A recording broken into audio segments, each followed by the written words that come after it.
get set up. So.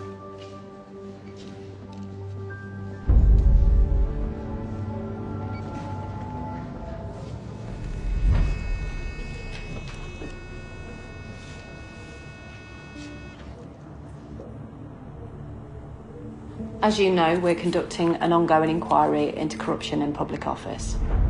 This interview relates to Russian influence within your government. Suspicious links between you, your party, and Putin's oligarchs. Sir, are you able to help us with our inquiries? And you've just asked the sort of question that I know Westminster people are interested in. I'm interested in one thing and one thing only, and that's bent Prime Ministers. London's become the money laundering capital of the world. £100 billion of stolen cash every year, much of it laundered by wealthy Russians. And it happened on your watch. It is very, very important that this should not turn into a general sense that we're against Russians. Nobody's against ordinary Russians, fella. We're against supposed public servants having their heads turned by a fistful of rubles. D.I. Arnott. Item reference LBD2, a report by Parliament's Intelligence and Security Committee.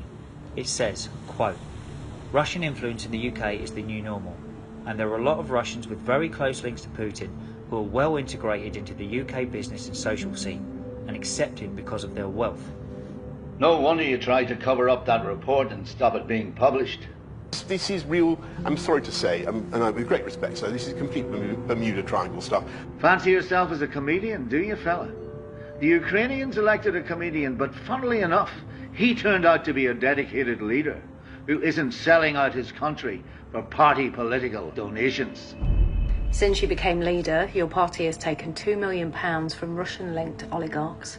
Your party even took £160,000 for you to play a tennis match against the wife of Putin's former finance minister. You, sir, have a conflict of interest between serving our national security and serving your own greed. There's no country in the Western world that is more vigilant in protecting the interests of this country or the international community from Russian interference. God give me strength. You must think we were born yesterday, D.I. Arnott. On screen, image 13. Image 13 is a photograph of you at an Italian airport when you were Foreign Secretary. You'd spent the night at an Italian castle owned by Evgeny Lebedev. Evgeny Lebedev is the son of a former senior KGB officer. When you were asked if it was true that your trip to see Lebedev was against the advice of your officials and without the 24/7 security detail usually assigned to a Foreign Secretary, you didn't deny it. One witness who saw you at the airport described your appearance. Quote, he was such a mess. He was quite dishevelled and his trousers were twisted and creased. He looked like he'd slept in his clothes. What the hell were you playing at? You were the bloody Foreign Secretary. What I can say is that while the country was about to go into the first COVID lockdown, the greatest public health threat in living memory, your mind was on other things, giving Lebedev a peerage. And when our security services rightly told you it was a national security risk, you overruled them and did it anyway. And now he sits in our parliament as Lord Lebedev of Siberia. On screen, image 18. This is Lord Lebedev and his dog. What's the dog's name, Prime Minister? Lebedev named his dog Boris.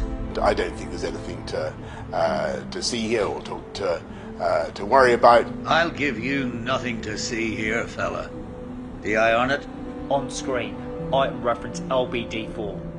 LBD4 is a photograph of Conservative Party Chairman Ben Elliott. He's the one who raised money for you from Russian oligarchs, isn't he? But he also runs a luxury concierge company that catered to billionaires from Russia, including some with close links to Putin.